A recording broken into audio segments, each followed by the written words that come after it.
Shalom, saya mengucap syukur bila sore hari ini saya akan berbagi kebenaran firman Tuhan kepada sekalian kita, para pendengar dimanapun berada, Bapak Ibu Saudara terkasih dalam Yesus Kristus.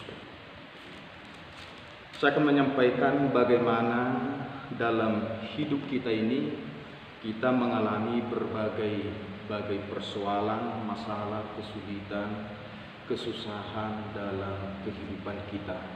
Sekalipun kita adalah orang-orang yang dekat ke Tuhan, orang-orang yang mengasihi Tuhan, orang-orang yang percaya kepada Yesus Kristus, tetap kita akan mengalami masalah, persoalan, kesulitan, kesusahan, penderitaan dalam hidup ini. Baik kita dekat ke Tuhan maupun orang-orang yang jauh hidupnya dari Tuhan tetap mengalami hal yang sama. Namun kita berbeda, orang-orang yang takut Tuhan, cinta Tuhan berbeda dengan orang-orang yang jauh dari Tuhan, orang yang tidak takut Tuhan, berbeda hidup mereka, sikap mereka dalam menghadapi setiap masalah. Setiap kita pasti diperhadapkan kepada masalah itu. Apakah kita adalah jemaat biasa, ataukah kita pelayan Tuhan, atau pimpinan gereja, atau pimpinan organisasi, bahkan orang-orang yang sangat diurapi oleh Tuhan. Nah, kita belajar dari seorang pribadi bernama Yunus. Yunus adalah seorang nabi yang sungguh-sungguh dekat dengan Tuhan. Yunus adalah seorang nabi yang begitu dipercaya oleh Tuhan. Yunus bisa berkomunikasi langsung dengan Tuhan, berdialog dengan Tuhan. Yunus bisa bertanya langsung apa yang ada dalam hatinya kepada Tuhan. Tetapi Yunus juga tidak terlepas dari masalah. Nah, untuk itu menyikapi segala masalah dan persoalan supaya kita tidak menjadi lemah, kita tidak menjadi kecewa, kita tidak menjadi stres, bahkan banyak orang juga mengakhiri hidupnya karena tidak kuat menghadapi masalah-masalah. Nah, untuk itu jemaat terkasih dalam Yesus Kristus, kita akan belajar dari pribadi Yunus. Bagaimana Yunus di saat menghadapi masalah yang begitu besar dalam hidupnya, dia tetap berkemenangan. Ada sebuah pertanyaan yang akan kita tanyakan dalam diri kita. Ada apa di balik masalah ini? Ada apa di balik persoalan ini? Jadi kalau kita mengerti, memahami ada apa di balik persoalan, masalah, kesulitan, penderitaan, kesusahan yang sedang kita alami hari-hari ini, saya yakin kita pasti kuat. Saya yakin kita pasti berkemenangan karena kita mengerti apa maksud Tuhan di balik semua yang terjadi itu. Itu mari kita belajar, ada 4 kebenaran yang saya akan bagikan. Semoga kita semua dapat dikuatkan, dihiburkan yang lemah, dikuatkan yang susah, dihiburkan yang dalam kesedihan kembali bersukacita, yang dalam kekurangan bisa mampu mengucap syukur. Mari kita buka hati untuk firman Tuhan sore hari ini. Yang pertama, Yunus disuruh oleh Tuhan dalam Yunus pasal 1 ayat yang pertama. Datanglah firman Tuhan kepada Yunus bin Amitai. Demikian, bangunlah, pergilah ke Niniwe, kota yang besar itu, berserulah terhadap mereka, karena kejahatannya telah sampai kepadaku. Tetapi Yunus bersiap untuk melarikan diri ke Tarsis, jauh dari hadapan Tuhan. Ia pergi ke Yapo dan mendapat di sana sebuah kapal yang akan berangkat ke Tarsis. Ia membayar biaya perjalanannya, lalu naik kapal itu untuk berlayar bersama-sama dengan mereka ke Tarsis, jauh dari hadapan Tuhan. Jelas di sini Yunus mendapatkan perintah langsung dari Tuhan, bahwa Tuhan menyuruh Yunus, nabi Tuhan itu, ke sebuah kota bernama Niniwe. Kenapa Tuhan menyuruh Yunus ke Niniwe. Karena Tuhan mengasihi orang-orang di Niniwe. Untuk itu Yunus diutus oleh Tuhan lewat kehadiran dan penyampaian pesan Tuhan kepada orang-orang di Niniwe. Siapa tahu orang-orang di Niniwe berbalik kepada Tuhan. Masih diberi Tuhan kesempatan terakhir kepada orang-orang di Niniwe. Tetapi bagi Yunus, orang-orang di Niniwe itu tidak perlu lagi dikasihani oleh Tuhan. Orang-orang di Niniwe itu tidak perlu lagi diberitakan kabar kebenaran, keselamatan kepada mereka. Karena menurut pemikiran Yunus, orang-orang di Niniwe itu, bahkan Tuhan sendiri mengakui kejahatannya telah sampai kepada Tuhan. Kejahatan itu begitu besar, begitu luar biasa. Jadi layaknya dan pantasnya Niniwe itu dibinasakan oleh Tuhan. Tapi Tuhan kita telah Tuhan Maha Kasih, tetap masih diberi kesempatan, dan selama 40 hari 40 malam bangsa itu tidak berubah dan bertobat, maka Tuhan akan membinasakan. Tuhan akan menunggang balikkan kota itu. Dan untuk itulah Yunus disuruh oleh Tuhan, tetapi Yunus memberontak kepada Tuhan. Yunus tidak melakukan seperti yang diperintahkan oleh Tuhan. Walaupun dia seorang nabi, tetap roh pemberontakan, ketidaktaatan masih ada dalam diri Yunus. Maka Yunus pergi ke Tarsis, jauh dari hadapan Tuhan. Nah, disinilah Yunus mengalami sebuah persoalan, sebuah masalah yang besar dalam perjalanan menuju ke Tarsis, di mana kapal yang ditumpangi oleh Yunus mengalami sebuah badai yang sangat besar, mengalami sebuah goncangan yang sangat besar, di mana kapal itu diterpa oleh angin besar, badai besar, sehingga kapal itu tidak bisa bergerak, tidak bisa maju, tidak bisa mundur, apalagi terbang. Semua orang ketakutan dalam kapal itu, dan Yunus ada di dalam kapal itu.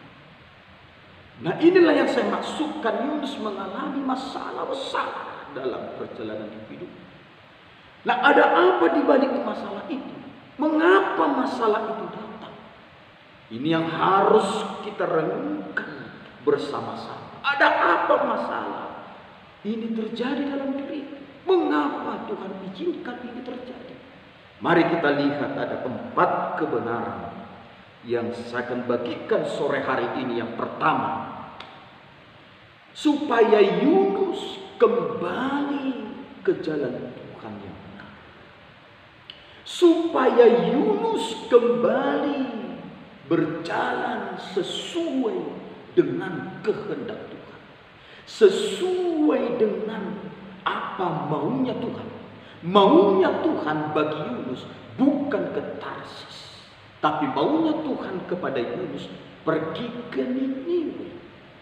Nah, Yunus bertolak belakang. Nah, maksud Tuhan Yunus kembali bukan pergi ke Tarsis.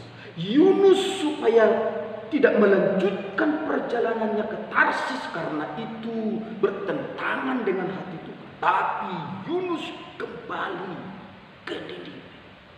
Itu artinya bila persoalan, masalah, kesusahan, penderitaan datang kepada kita, kita harus memahami supaya kita kembali ke jalan Tuhan, kembali kepada kehendak Tuhan.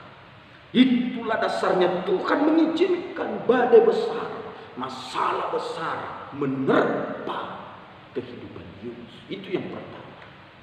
Yang kedua, dalam ayat yang ke-8 Yunus pasal 1 ini, berkatalah mereka kepadanya, beritahukanlah kepada kami karena siapa kita ditimpa oleh malapetaka ini. Apa pekerjaanmu dan dari mana engkau datang? Apa negerimu dan dari bangsa manakah engkau? Sahutnya kepada mereka, aku seorang Ibrani. Aku takut akan Tuhan Allah yang mempunyai langit, yang telah menjadikan lautan dan daratan. Orang-orang itu menjadi sangat takut, lalu berkata kepadanya, apa yang telah kau perbuat? Sebab orang-orang itu mengetahui bahwa ia melarikan diri jauh dari hadapan Tuhan. Hal itu telah diberitahukannya kepada mereka. Bertanyalah mereka, akan kami apakan engkau supaya laut menjadi reda dan tidak menyerang kami lagi, sebab laut semakin bergelora. Sahutnya kepada mereka, angkatlah aku, campakkanlah aku ke dalam laut, maka laut akan menjadi reda dan tidak menyerang kamu lagi, sebab aku tahu bahwa karena akulah badai besar ini menyerang kamu. Apa yang kita lihat di sini dari kehidupan Yunus ini? Yunus dari ayat ini sadar. Nah, begitu kapal itu diterpa oleh badai angin yang besar dan hanya tinggal menunggu hitungan detik, kapal itu akan tenggelam. Tetapi masing-masing orang yang dalam kapal itu berusaha, berjuang keras menyelesaikan masalah itu, menyelesaikan persoalan itu. Ada yang membuang hartanya, barang-barangnya yang berharga, karena lebih berharga nyawa daripada barang-barang yang mereka punya, tetapi tidak menyelesaikan masalah. Bahkan mereka masing-masing berseru-seru kepada Allah mereka. Dan saya percaya semua orang dalam kapal itu berbeda-beda Allah yang mereka sembah. Ada mungkin Allah yang percaya kepada lautan, kepada daratan, kepada dewa-dewa, kepada dewa angin, dewa laut, tapi tidak menyelesaikan masalah. Karena apa? Karena Allah yang mempunyai langit, bumi, dan lautan yang mengizinkan masalah itu terjadi. Maka segala upaya, kerja keras, pengetahuan, kemampuan mereka telah lakukan, semua mentok, tidak memberikan jawaban. Lalu mereka melihat ada seorang pribadi yang belum berkumpul di tengah-tengah mereka. Itulah yang bernama Yunus. Ternyata Yunus sudah tidur nyenyak di buritan kapal paling bawah. Dia sudah tidur nyenyak. Dan begitu Yunus ditemukan di ruangan paling bawah kapal itu, Yunus dibangunkan dan ditanyai, siapakah engkau, di mana negerimu? Jelaskan. Maka Yunus langsung memberikan jawaban. Gara-gara akulah badai besar ini menimpa kamu. Ini artinya Yunus sadar. Yunus sadar bahwa karena dialah badai besar itu terjadi. Karena dialah masalah itu datang. Karena dialah kesulitan, persoalan itu datang. Tapi hebatnya Yunus sadar. Tanpa disadarkan, Yunus sadar. Inilah yang sangat menyenangkan hati Tuhan. Tuhan sangat bahagia, Tuhan sangat senang bila kita sadar akan apa yang kita perbuat itu salah, akan apa yang kita perbuat itu dosa, apa yang kita perbuat itu menyakiti hati Tuhan, jahat di mata Tuhan. Tuhan sangat senang bila kita sadar, seperti anak yang bungsu itu di perantauan, dia sudah menghabiskan semua semua harta milik bagiannya. Tapi setelah dia menderita susah, masalah besar di perantauan, dia sadar betapa banyaknya orang upahan bapakku, harta bapakku. Biarlah aku pulang kembali kepada bapakku, sebab di rumah bapakku banyak makanan. Sadar. Dan kesadaran anak bungsu itulah yang sangat membahagiakan hati bapaknya. Sehingga bapaknya merangkul dia, memeluk dia walaupun dia sudah bau nasbus. Karena dia menjaga babi di perantauan. Dan dia sudah kurus. Tapi bapaknya peluk, bahkan diberikan jubah mahal. Dikenakan cincin ke jarinya, sepatu ke kakinya, bahkan dibuat pesta besar. Jadi kesadaran ini menyukakan hati Tuhan. Yunus sadar Tuhan senang di sorga. Yunus sadar Tuhan bahagia di sorga. Walaupun harga sebuah kesadaran itu besar yang harus dibayar oleh Yunus. Yunus berkata, campakkanlah aku ke dalam laut ini, maka laut ini akan menjadi teduh, reda kembali. Seringkali kita menutupi kekurangan dan kesalahan kita. Bahkan kita terlalu sulit mengaku dan menyadari karena ada resiko besar di depan yang akan menanti.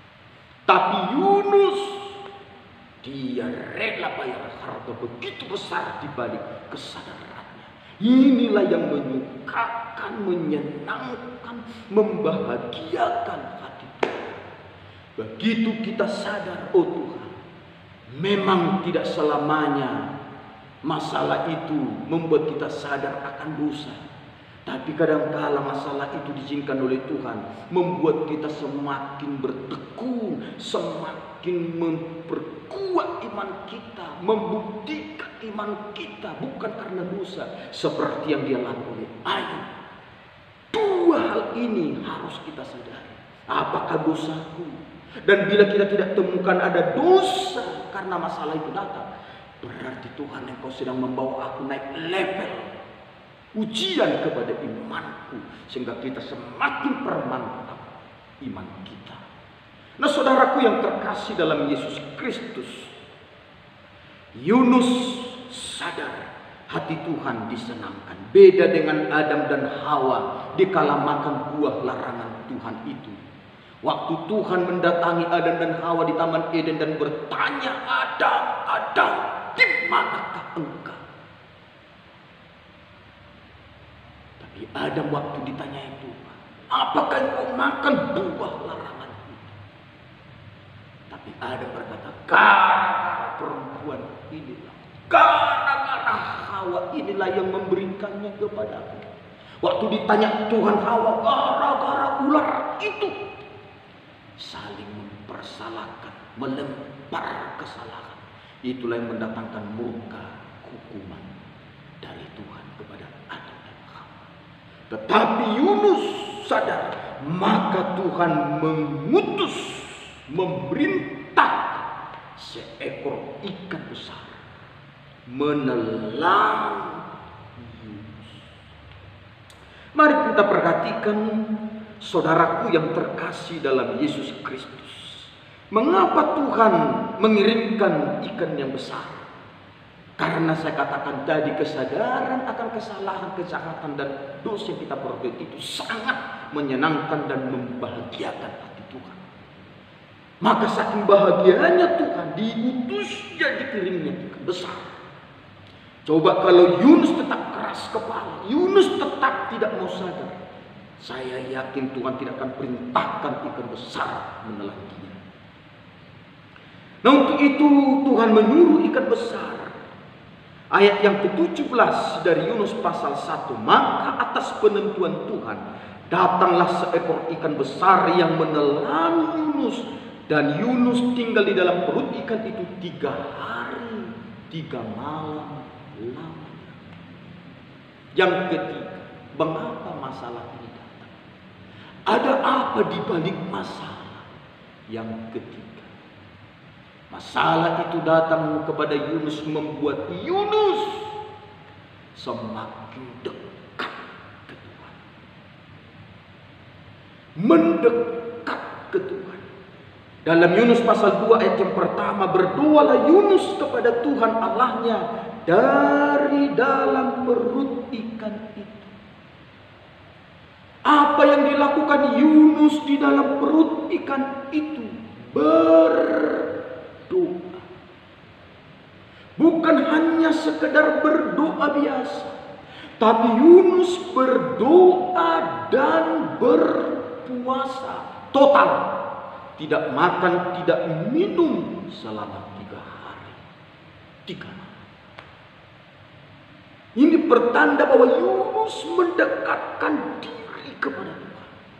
Dalam doa Yunus mengakui dosa kesalahannya. Dalam doa Yunus mohon pengampunan dari Tuhan. Dalam doa Yunus berjanji kembali taat kepada suara Tuhan. Dalam doa Yunus mengerti lebih dalam lagi akan maksud rencana Tuhan dalam hidupnya. Dalam doa Yunus dikuatkan, rohnya dibangkitkan kembali. Saya tidak bisa bayangkan, saudaraku, bagaimana suasana berdoa di dalam perut ikan. Kadangkala kita berdoa di kamar kita saja, kadangkala bergumulan antara tidur pakai bantal dengan berlutut, bergumulan. Berdoa di depan rumah, di teras, berdoa di dalam gereja, atau berdoa di ruangan tertentu, itu pun kita bergumulan. Apalagi berdoa di dalam perut ikan. Betapa luar biasanya pergumulan Yunus berdoa di perut ikan. Dan saya percaya ikan yang besar di dalam laut dan yang paling besar biasanya adalah ikan paus. Dan ciri ikan paus itu tidak tenang. Kadang dia nyelam, lompat. Nyelam, lompat. Itu artinya kalau Yunus berdoa sedang menyembah, waktu ikan paus itu melompat, Yunus pun berguling jungkir balik lagi di dalam perut ikan. Tidak tenang. Tapi suasana yang tidak tenang sekalipun, bahkan mungkin dia susah bernapas karena di dalam perut ikan, tapi Yunus tetap berdoa. Itu artinya menggambarkan kepada kita jemaat, saudaraku terkasih, dimanapun kita berada, bahwa setiap masalah, persoalan, kesulitan, kesusahan datang, kita makin mendekat ke Tuhan. Jangan pernah kita merasa kuat, mengandalkan kemampuan, kekuatan, pengetahuan, harta apa yang kita punya. Kalaupun kita punya itu, tetaplah kita dekat ke Tuhan. Berdoa kepada Tuhan. Saya yakin dan percaya jawaban pasti kita temukan. Yunus berdoa, mendekatkan diri. Maksud Tuhan di balik persoalan itu supaya kita lebih mendekatkan diri kepada Tuhan. Tidak senang kita jauh darinya, tapi Tuhan senang kita dekat kepada. Yang terakhir, yang keempat, ada apa di balik masalah? Mengapa Tuhan mengizinkan masalah itu datang? Kita belajar dari kehidupan Yunus. Yunus pasal 2 ayat yang ke-9 dan ayat yang ke-10 saya baca. Tetapi aku dengan ucapan syukur akan kupersembahkan korban kepadamu. Apa yang kunajarkan akan kubayar. Keselamatan adalah dari Tuhan. Lalu berfirmanlah Tuhan kepada ikan itu, dan ikan itu pun memuntahkan Yunus ke darat. Oh, luar biasa kebenaran firman Tuhan. Dari sini saya bisa menemukan ada 2 berkat yang dialami oleh Yunus di tengah-tengah masalah badai besar menerpa hidupnya. Maksud Tuhan di balik persoalan itu. Ada apa di balik masalah itu? Yang keempat, di balik masalah itu, Tuhan punya rencana untuk memberkati kita dan untuk kita mengalami mujizat dalam hidup ini. Jadi yang keempat, supaya kita mengalami berkat dan mujizat. Saya akan menyampaikan berkat apa yang dialami oleh Yunus. Cobalah saya berandai-andai dan membawa pemikiran kita hitung-hitungan. Dikatakan Yunus, pada waktu Yunus dicampakkan ke dalam laut, maka Tuhan menyuruh ikan besar menelan Yunus. Sejak Yunus ditelan oleh ikan besar itu, Yunus dituntun oleh Tuhan, diperintahkan oleh Tuhanlah ikan besar ini mengantarkan Yunus bukan ke Tarsis, bukan kembali lagi ke daerah asalnya Yunus, tapi membawanya ke Niniwe. Berapa hari saudaraku? 3 hari 3 malam perjalanan. Naik kapal laut dari Belawan sampai ke Jakarta, itu hanya butuh waktu 2 hari 2 malam. Tapi kapal kadang-kadang singgah di Belawan. Kapal juga jalannya tidak sekencang jalannya, larinya itu. Ikan.